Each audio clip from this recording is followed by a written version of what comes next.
तो आज हम लोग क्लास 11 बायोलॉजी के अंतर्गत आज लेसन 3 की हम लोग शुरुआत करने वाले हैं। ये पार्ट 1 है आज का। और आज जो हम लोग पार्ट 3 पढ़ेंगे उसका नाम है वनस्पति जगत, या इसी को हम लोग चाहें तो पादप जगत भी कर सकते हैं, या इसी को हम लोग अंग्रेजी में लिखें तो प्लांटी किंगडम भी लिख सकते हैं। किंगडम माने जगत होता है। तो आज का जो टॉपिक है केवल वर्गीकरण के बारे में पढ़ेंगे हम लोग। जो पेड़ पादप हैं उसके अंग्रेजी में इसको क्लासिफिकेशन कहा जाता है। ठीक है, तो आज की शुरुआत इसी से हो रही है, वनस्पति जगत के बारे में, जिसको पादप जगत भी कहते हैं। देखो, सबसे पहले हम बता देते हैं कि पूरे जीव को R.H. व्हिटेकर नामक वैज्ञानिक ने 5 जगत में बांटा था। जो पहला था उसका नाम था मोनेरा, जो दूसरा था उसका नाम था प्रोटिस्टा, जो तीसरा था उसका नाम था कवक, चौथा का नाम था आपका पादप जगत, यही जो पढ़ने जा रहे हैं, और पांचवा आपका था जंतु जगत। उसने पूरे 5 जगत में पूरे संसार के जितने भी जीवधारी थे उसको उसने बांटा। तो हमने पिछले अध्याय में हमने R.H. व्हिटेकर के द्वारा सन 1969 ईस्वी में, देखो याद रखना, 1969 ईस्वी में R.H. व्हिटेकर ने पूरे जीवधारियों को 5 जगत में बांटा था।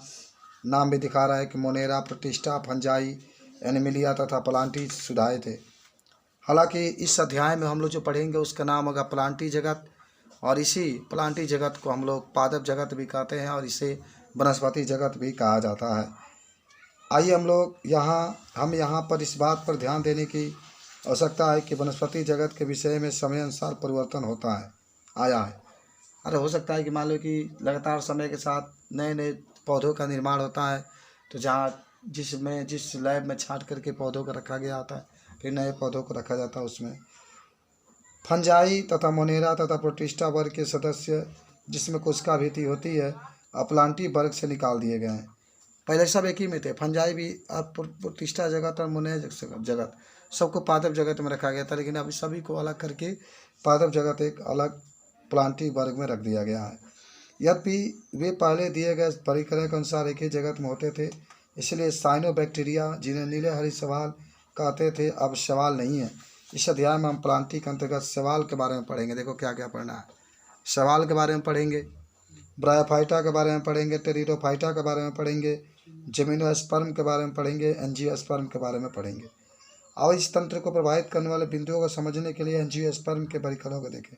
पहले दिए गए वर्गीकरण में हम आकृति के गुणों जैसे प्रकृति, रंग, पत्तियों की संख्या, आकृति का आधार आदि पर वर्गीकरण करते थे। वे मुख्यतः कायिक गुणों अथवा पुमांग की रचना के आधार पर था, तथा लिनियस ने ऐसे वर्गीकरण कृत्रिम थे।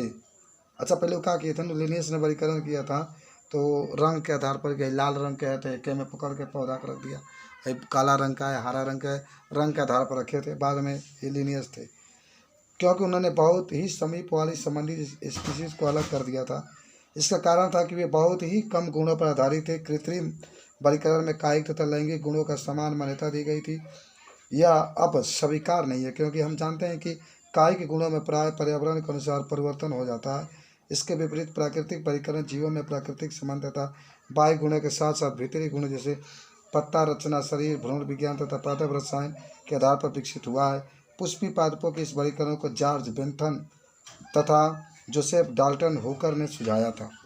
देख रहे हो, वर्तमान में हम जाति वृत्तीय वर्गीकरण तंत्र, जो विभिन्न जीवों में विकासीय संबंध पर आधारित हैं, को स्वीकार करते हैं।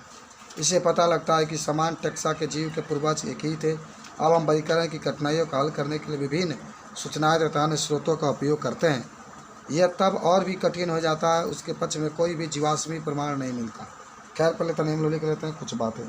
पहले हेडिंग बनाओ, पादप जगत। पादप जगत लिख लो, ऐसे जगत जिसमें सभी प्रकार के पौधे, पेड़ पौधे उपस्थित रहते हैं उसे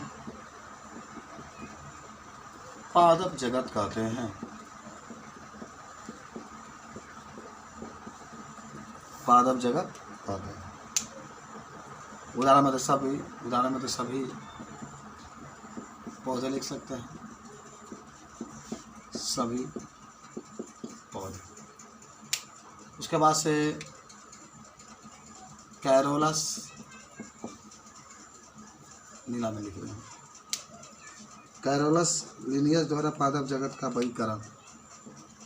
कैरोलस लिनियस द्वारा पादप जगत का वर्गीकरण। आप सभी को याद है ना, कैरोलस लिनियस ने सभी जीवधारियों, सभी पादपों का जब वर्गीकरण किया था, किसके आधार पर किया था? उसके रंग के और उसके आकार के आधार पर किया था। लिख लेना, कैरोलस लिनियस ने सभी पादपों का वर्गीकरण उसके रंग, आकार और आकृति के आधार पर किया था। सब याद कर लेना, आकृति के आधार पर किया था, जिसे हम कृत्रिम वर्गीकरण कहते हैं। कृत्रिम वर्गीकरण कहते हैं। लेकिन आज ये वर्गीकरण मान्य नहीं है, क्योंकि पर्यावरण में परिवर्तन के साथ पौधे के कायिक भाग में भी परिवर्तन हो जाता है। लिख लेना कि आज यह वर्गीकरण मान्य नहीं है, क्योंकि पर्यावरण परिवर्तन के साथ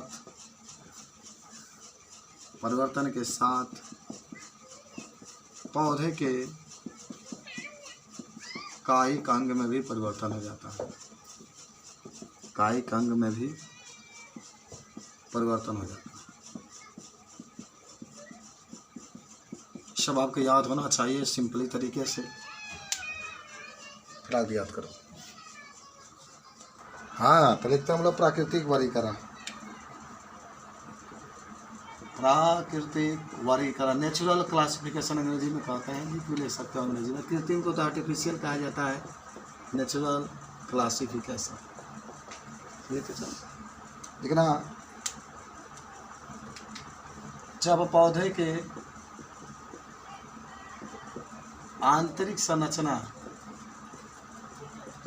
आंतरिक संरचना, जैसे पत्तों की संरचना कमा करके पत्तों की संख्या के आधार पर जब वर्गीकरण किया जाता है तो उसे प्राकृतिक वर्गीकरण कहते हैं। उसे प्राकृतिक वर्गीकरण कहते हैं। और आज प्राकृतिक वर्गीकरण ही मान है। आज प्राकृतिक वर्गीकरण का ही मान्य है, क्योंकि समय के साथ पौधे के आंतरिक भाग में कोई परिवर्तन नहीं होता। पौधे के आंतरिक भाग में कोई परिवर्तन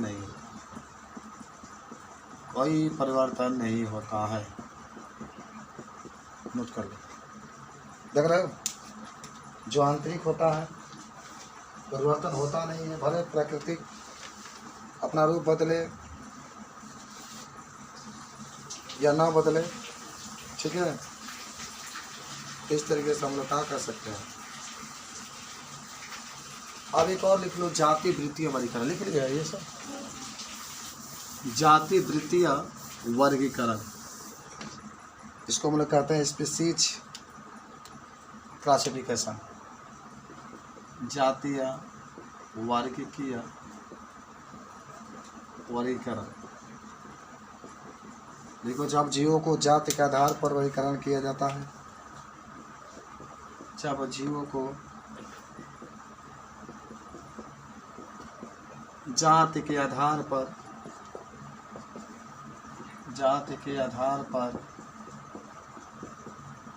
वर्गीकरण किया जाता है, तो उसे जातीय वर्ग की वर्गीकरण कहते हैं।